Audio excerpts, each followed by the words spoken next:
Okay, happy Sunday racing, bayang karerista. Bago tayo magsimula, shoutout muna tayo dyan kay Boss Nestor Toyang at mga batang Sangandaan, Caloocan, mga batang Kangkalo, no? At pati na rin kay Boss Ding Sulit ng mga batang Bagong Bayan na Botas City, and kay Boss Leonardo Castillon. Shoutout sa iyo, Boss. At pati na rin kay Boss Rickson Sakalam, mga batang Daan Hari na Botas, kay Boss RPJ at kay Boss Ben Antonio. Good luck po sa inyo lahat at happy racing, no? So araw tayo ng linggo at 8 karera for November 5, 2023. At yun nga, usual Sunday schedule tayo, no? At bilis nga ng panahon, November na. Okay, so medyo maganda yung lineup natin ngayon, no? Maraming matataas na grupong tatakbo. At simulan na nga natin yung mga giya natin para sa araw ng linggo, November 5, 2023. Race 1 tayo, start ng first pick 5. Special invitational race, no? At may 6 na kalahok. 1,600 meters, 1 milya yung distansya dito. Tingin ko lamang numero 4, Treasure Hunting, sasakay ni John Alvin Guse. Pero kukuha ko second choice dito, yung numero 3 na si Daily Burn, sasakay ni Apprentice Rider CL Advincola, batang kabayo. At tingin ko may igi rin to. Pero tingin ko lamangin nga yung numero 4, Treasure Hunting, no? Okay, so dito sa numero 1, sa race 1, first choice nga natin yung numero 4 na si Treasure Hunting, at second choice nga natin yung numero 3 na si Daily Burn. Okay, next race tayo, race number 2, start ng winner take all. Isa naman invitational race, no? 1,400 meters lang yung distansya nito. Okay, first choice natin dito, no, numero 1, Membalot Balls, Dan Camanyero yung sasakay dyan. At medyo nakita naman natin yung igi ni kabayo, no? At konting batak pa, tingin ko lalabas talaga yung potential nitong kabayong to. Second choice natin dito yung numero 5 na si Prime Bidding, sasakay naman yan ni Patty Dilema. At ito, gamay na gamay ni Patty to, at pwedeng iuna, pwedeng isunod. So siya yung second choice nga natin. At yun nga, tingin ko 3 horse race, no? 145, pero yun nga pili natin. First choice sa race number 2, numero 1, Membalot Pulse. Second choice, numero 5, Prime Billing. Okay, race 3 tayo, start ng pick 6, distansya 1,400 meters, class 5-5. Lowest group tayo dito, anybody's race. First choice natin, numero 8, Alindog, King Flores, yung sasakay dyan. At nakaraan, sinubukan na nga ito, no? So yun, medyo may kagandahan na nga yung tinakbo niya. At tingin ko mag-uumento pa si kabayo. Second choice natin, yung couple entering numero 3, Determinado at Pendant, sasakay niya ni John Anthony Guse at Andrew Villegas. So sila yung second choice natin dito. At kuha tayong third choice, Pangdehado, numero 11, Bakada, sasakay ni Charles Reyes, Apprentice Rider. Okay, so sa race number 3, first choice nga natin, numero 8, Alindog. Second choice natin, couple entry numero 3, Determinado at Pendant. Third choice natin, Pangdehado, yung numero 11, Bakada. Okay, race 4 tayo. Class 5, 6 to 10 bracket, 1,400 meters, start ng second pick 5.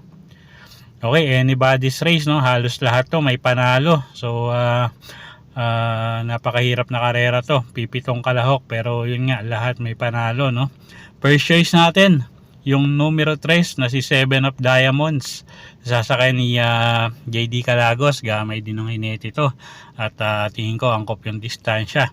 Second choice natin yung numero 6 na si Clairvoyant, nasakay ni MP Cañete Apprentice Rider, at pwede nang pangsama sa exotic. Tingin ko yung numero 4 Happy Maggie para matibay, no?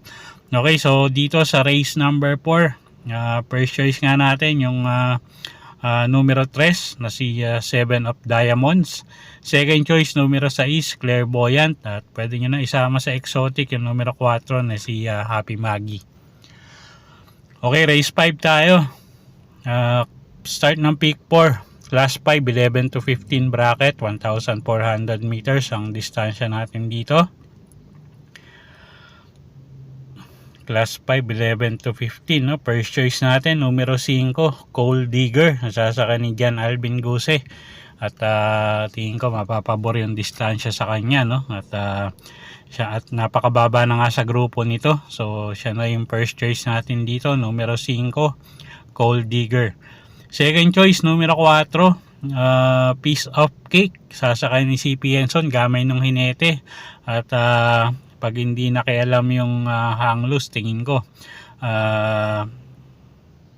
malaki panalo no numero 4, no, pag hindi nagtangka yung numero 2. So siya yung second choice natin. Okay, so sa race number 5, first choice numero 5 Gold Digger, second choice numero 4 Piece of Cake. Okay, race 6 tayo. Na class 4, 28 to 33 bracket, 1,400 meters ang distansya natin dito. First choice natin numero 1 Telbel, Kelvin Abobo yung sasakay dyan, at nakaraan tingin ko talagang kinulang lang si Kabayo, no? At medyo maganda na nga itinakbo niya nun. So tingin ko mag-i-improve pa yung takbo niya ngayon. So siya yung first choice natin numero 1 Telbel. Second choice ko isang dehado numero 4 Bahandi, sasakay naman ni JM Estorque, isang diremating kabayo. So siya yung second choice natin, medyo dehado. Okay, so sa race number 6, first choice nga natin numero 1 Telbel, at second choice natin yung numero 4 na si Bahandi. Okay, race 7 tayo, penultimate race, class 4, 22 to 27 bracket, distansya 1,400 meters. Okay, first choice natin dito yung numero 2 na si Uncle Vines, nasasakay ni JB Hernandez. Ito, nagamayan na ni JB Hernandez tong kabayong to, no? At natututo na ngang sumabay ito sa ere. So tingin ko mag-uumento pa si kabayo. So siya yung first choice natin numero 2 Uncle Vines. Second choice numero 1 Boat Buying, sasakay ni MP Cañete Apprentice Rider.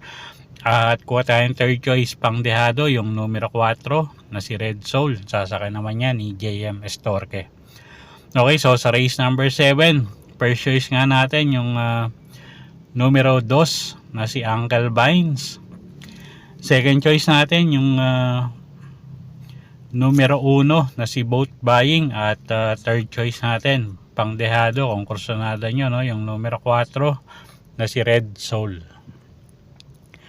Okay, last and final race tayo, race number 8, class 4, 16 to 21 bracket, 1,400 meters ang distansya. Para atingan, first choice natin numero 4 Seychelles Pabs Cabalejo, at nakaraan medyo may kagandahan na itinakbo nito, no? At yun nga, nag-i-improve na siya mga kada takbo niya. So expect ko mag-umento ngayon to. Second choice yung numero 5 na si Lucky Nono JB Hernandez, gamay ng hinete, at isang diremating kabayo na ngayon pwede nang isunod, no? At yan, gamay na gamay ni JB Hernandez yan na kabayong yan, sila ni JB Bakaykay, gamay nila pareho yan. At third choice natin yung numero 6 na si Sundance Jan Alvin Guse. Pag nilabas ng connection, may panalo rin yan. Okay, so sa race 8, first choice nga natin numero 4 Seychelles, second choice numero 5 Lucky Nono, third choice numero 6 Sundance. Okay, so yun po yung mga giya natin para sa araw ng linggo, November 5, 2023. Sana po yung makatulong sa pagpili nyo ng mga tatayaang kabayo. Inuulit ko po, kayo pa rin po masusunod kung saan nyo itataya yung pinagpaguran yung pera. Okay, good luck po sa inyong lahat at happy weekend, Bayang Karerista.